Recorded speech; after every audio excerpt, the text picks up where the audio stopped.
जो साधक कमर कस के ये निश्चय कर लिया है कि इस जन्म में मुझे इंद्रियों की तृप्ति में समय व्यतीत नहीं करना, रसेंद्रिय से स्वादयुक्त भोजन नहीं करना, जनेंद्रिय से स्त्री सहवास नहीं करना या पुरुष सहवास नहीं करना, इन भ्रमात्मक भोगों को भोगते हुए तो बहुत जन्म व्यतीत हो गए, ये जन्म हम परमात्मा के लिए अर्पित करते हैं। उसकी दिनचर्या क्या होगी? पहला, किसी उच्च कोटि के महापुरुष का आश्रय। पीछे वर्णन हुआ है कि जो किसी महान संप्रदाय से जुड़े हों, जो जितेंद्रिय हों, विषय लोलुप न हो, केवल परमात्म चिंतन में ही जिनका समय जाता हो, भगवान से प्रार्थना करे ऐसे सदगुरुदेव मुझे मिले।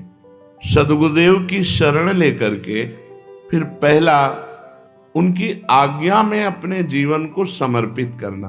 जो भगवत मार्ग में चलना चाहते हैं, सदगुरुदेव की शरण, उनकी आज्ञा में जीवन आज्ञा पे ये प्रश्न नहीं होता कि क्या आज्ञा। गुरु आज्ञा में बहुत बड़ी सामर्थ्य है। गुरु ने आज्ञा कर दी, महाभारत में प्रसंग आता है कि वर्षा हो रही, जाओ खेत की मेड़ टूटने न पावे। गए, बहुत संभालने की कोशिश की, मेड़ टूट गई। उसी मेड़ के स्थान में अपने शरीर को रख दिया। प्रातः काल हुआ, शिष्य वापस नहीं आए, गुरुदेव गए, आवाज लगाई, उनका गुरुदेव मैं यहाँ हूं। उनका बेटा तुम मेरी आज्ञा के लिए स्वयं मेड़ बन करके लेट गए। बोले गुरुदेव पानी संभल नहीं रहा था, और आपकी आज्ञा पालन करने में यदि हमारे प्राण भी चले जाएं तो। उनका जाओ, चारों वेद तुम्हारे हृदय में स्फुरित हो जाए। गुरु कृपा ही केवलम। हम साधन तो निमित्त मानते हैं, कृपा को विशेष मानते हैं। गुरु कृपा से ही शिष्य का साधन संपूर्ण सिद्धावस्था तक पहुंचता है। अगर साधक अभिमान कर ले तो भ्रष्ट हो जाएगा, वो सिद्धावस्था तक नहीं पहुंच सकता। साधन की सिद्धावस्था गुरु की अधीनता है। जो सोचे कि हमने गुरु मंत्र ले लिया, गुरु से उपदेश ले लिया, गुरु की क्या आवश्यकता है, अब तो हम साधना करें, साधना करके भगवत प्राप्ति कर ले, असंभव। पीछे चर्चा में कहा गया था जैसे जल के संयोग से कमल पुष्ट होता है और जब सूर्य उदय होता है तो खिल जाता है। सूर्य है गुरुदेव और जल का संयोग है उनकी आज्ञा, और हम हैं कमल। अगर हम उनकी आज्ञा के संयोग में बने रहे तो उनके प्रकाश से हम खिल जाएंगे, हम भगवत आनंद में डूब जाएंगे। और यदि गुरुदेव की आज्ञा रूपी जल संग का त्याग कर दे तो उसी तेज से वो कमल भस्म हो जाएगा। जो गुरु की अवज्ञा कर देगा, उसकी साधना कितनी भी उच्च कोटि की हो, वो कभी सिद्ध पुरुष नहीं हो सकता, कभी भगवत साक्षात्कार नहीं कर सकता, कभी आनंद का अनुभव नहीं कर सकता। इसलिए गुरुदेव की अधीनता, उनके वाक्य को ही वेद वाक्य मानना। ध्यान मूलम गुरु मूर्ति, पूजा मूलम गुरु पदम, मंत्र मूलम गुरु वाक्यम, मोक्ष मूलम गुरु कृपा। मंत्र का मूल गुरु के वाक्य है और मोक्ष का मूल गुरु की कृपा है। गुरुदेव मनुष्य हैं ऐसा अधम साधक मानता है, गुरुदेव अच्छे संत हैं ये मध्यम साधक मानता है। और गुरुर् ब्रह्मा गुरुर्विष्णु गुरुर्देव महेश्वरा, गुरु साक्षात परब्रह्म तस्मै श्री गुरुवे नमः, ये उत्तम साधक का लक्षण है कि जो परब्रह्म सामने हमारे बैठे हुए हैं, हमें और कोई अनुभूति नहीं करनी, हमारे गुरुदेव परब्रह्म है, उनके वाक्य ही वेद है, उनकी आज्ञा का पालन ही साधना है और उनकी प्रसन्नता ही सिद्धावस्था है। अब उस साधक को अपनी दिनचर्या बनानी चाहिए, नित्य स्वाध्याय होना चाहिए।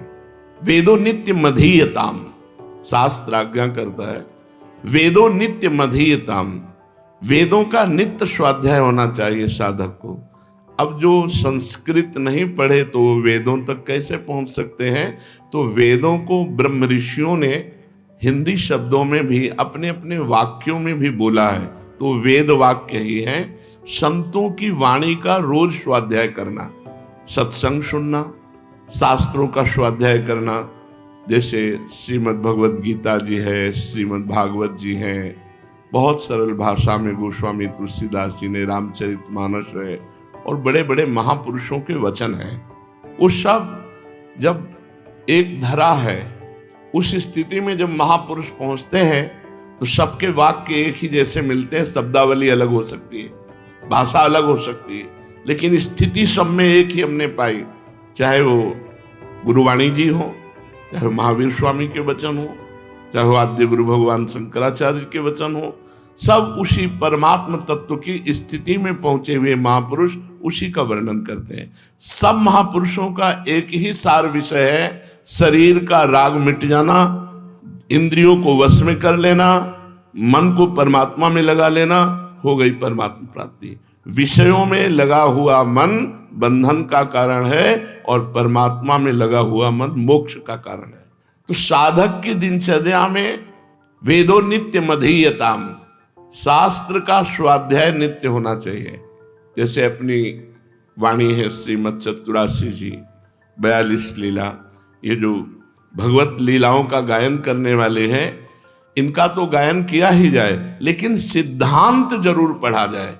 अगर सिद्धांत जीवन में नहीं है तो आप लीला गायन करके, नाम जप करके, वैराग्य धारण करके भी भोगों में भ्रष्ट हो जाएंगे। सिद्धांत तो वो मेड़ है जो साधक को फूटने नहीं देती, बहने नहीं देती, भ्रष्ट नहीं होने देती। सिद्धांत समझ लेना चाहिए।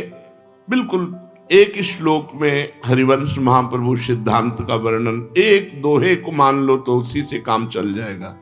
एक श्लोक, दूरादपाश स्वजनान सुखमर्थ कोटिम सर्वेषु साधन वरेषु चिरम निराशा वर्षंतमेव सहजाद्भुत सौख्य धाराम श्री राधिका चरण रेणु माम स्मरामि।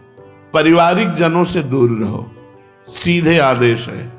अय वैरागी, अय भगवत तत्व के ज्ञान को प्राप्त करने वाले जिज्ञासु, दूरादपाश स्वजनान, जो शरीर संबंधी जन हैं, इनसे दूरी बनाओ। यदि गृहस्थ हो तो इनमें भगवत भावना करो, मोह को मिटा दो, और यदि वैरागी हो तो भगवत भावना करके इनसे दूरी बनाओ। दूरादपाश स्वजनान।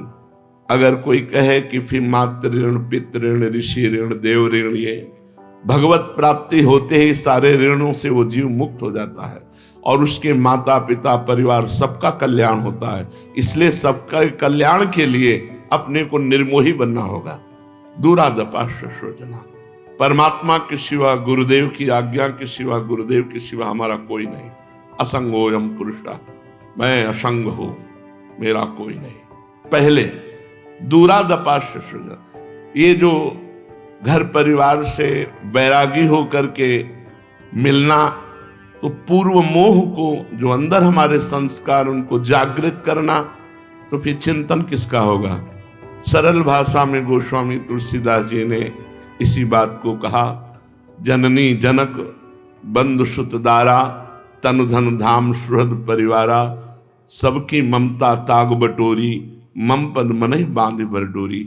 भगवान के सिवा, प्रियाजू के सिवा, ठाकुर जी के सिवा, गुरुदेव के सिवा हमारा कोई नहीं है। वैराग्य का सच्चा लक्षण पहले समझो। दूरादपाश स्वजनान, जो स्वजन संबंधी कहने वाले हैं, इनसे बिल्कुल दूर, इनका परिचय भुलाना है हमें। क्योंकि हमारा जन्म जन्म से ऐसा राग होता रहा, जहाँ जन्म हुआ वो माँ, वो पिता, वो परिवार, वो दुलार, वो अपनापन हमारे चित्त को खींचता है। ये जो पारिवारिक मोह है, यही दुर्गति का कारण है। यदि गृहस्थ है तो उससे भगवत भावना करके मोह मिटाना होगा कि इन सब में भगवान है, और विरक्त है तो दूरी बना के भगवत भावना करनी होगी। उसको नजदीकी पना नहीं कि सब में भगवान है, हम नहीं, घर नहीं जाना, घर वालों से नहीं मिलना। कभी ऐसे अचानक कोई मिल गया तो प्रणाम नमस्कार, वो भी रूखे मन से, आओ आओ, मिलना, बैठाना, प्यार करना, इससे परमार्थ बिगड़ जाएगा।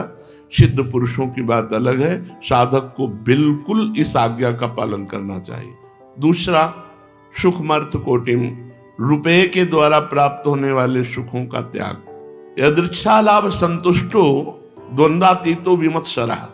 भगवान जैसे हमारा भरण पोषण करें, हम भगवान के आश्रित होकर अपना भरण पोषण शरीर का होने दें, रुपये के आश्रित होकर नहीं।